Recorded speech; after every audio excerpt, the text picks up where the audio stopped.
Hello, everybody. It is Matt, and it is Scary Saturday, and I am back at you with yet another review.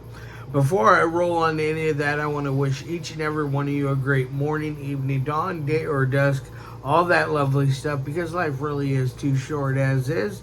Do me a really huge favor and like, share, and subscribe. I love seeing your beautiful faces when you are here. I know I'm here an awful lot, but I have an awful lot on my plate to review. And one last little tidbit of info. Check out the description box for a bigger bite of every single movie of every single day, such as your brief synopsis, which I kind of wrote a little bit just to kind of spice it up, liven it up a little bit. So there is a little bit of my writing in there, not much, but there's that. There's your starring cast, director, runtime of the cut I am watching, along with a link for where you can watch this for free. And then if you decide, you can help support Matt's Movie Mania. Now that I got all that said in mind and all that out of the way, let's roll on to the film of the day. Today's is a very good one. It's from my good friend Philip Brocklehurst. This is his 2020 film starring Jonathan Skye-O'Brien, known by the name of Moving On. Now this is a hard movie to make it through, only because emotionally I think it strikes the chord with every single person. All of us have had hard breakups in our lives, and it becomes difficult to move on, especially the longer that you've been together. And that's basically, I'm going to scooch this down just a bit. There we go. Especially with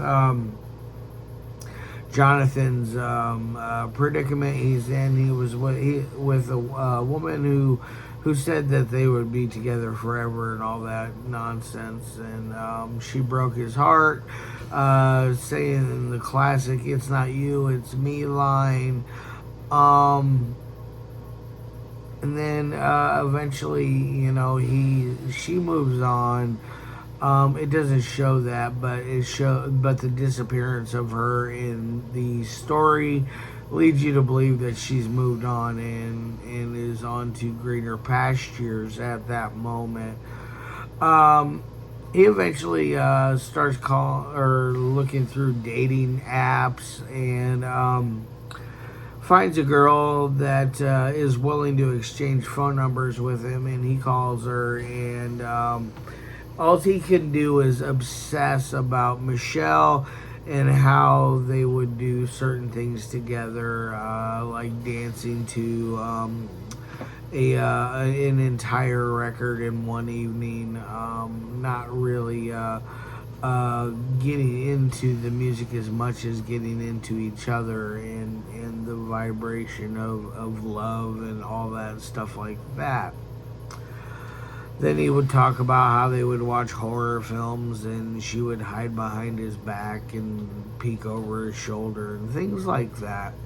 Basic fun, cute stuff that couples do together. Eventually the girl gets tired of him just obsessing about this Michelle, that she finally is just like, who the hell is this? Are you here to talk about her or to talk to me? One of those scenarios. The phone call ends, blah, blah, blah, blah.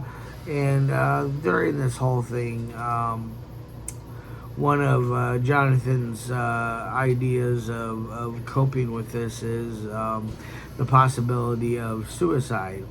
When you're gonna go and you're gonna get rid of yourself that way, and it doesn't seem like he's gonna go through with it, but he has that idea in his mind. So that's a scary thing. Alright, that's about as much as I want to talk about the movie itself, because it is only 10 minutes long. I want you guys to watch this. Philip is one of my favorite art house directors that is out there. Most of his films run under 5 minutes.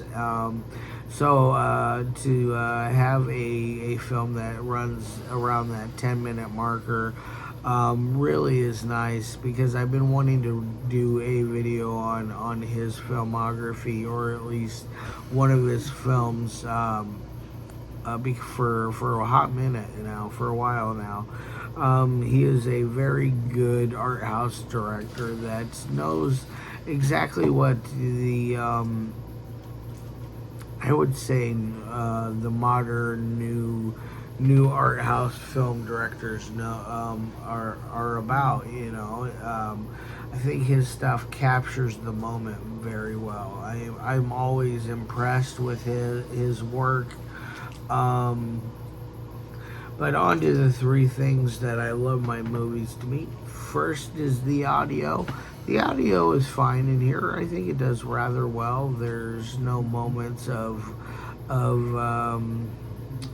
any kind of interference, any kind of static back feed type stuff. No outside interference, such as a pesky neighbor mowing a lawn. None of that is going on here. It's done quite professionally and done quite well. And I'm going to give it an A on that side. Next is dialogue. The dialogue does get a little corny in places, but that's love. Love is corny as hell. There's reasons stereotypes and cliches exist, and when we're in love with somebody, a lot of those stereotypes and cliches pop out of us when we least expect it, and when we think we're not that kind of person, those kind of things happen. So I'm going to give it another A on the dialogue. I feel like it runs very smoothly. And now on to the third thing, which is editing. I think this one's edited quite well. I can't remember if I know I've seen this one before, but I can't remember if I saw a different cut of it. For some reason, I remember one being shorter, but I could be mistaking it for another one of his adaptation, or films, I should say, not adaptations, but films that starred Jonathan Skye-O'Brien. Because he did a few with him, and then that ended, and now a man of mystery known as P.M. Thomas is always at the helm, and I always love seeing what PM is up to, especially in Philip's films. I think he does a great job with that. But as far as the editing goes, with moving on, I think it goes very smooth. It has nice pacing. I never once got bored with this. I think it does exactly what it's meant to do. It's a very effective film. It makes you think about all kinds of things, and really think about your future and what it may behold. Yeah, so I'm going to give it an A+ on editing. So now on to my final score of 1 through 5. This is a 4.5 out of 5 kind of film.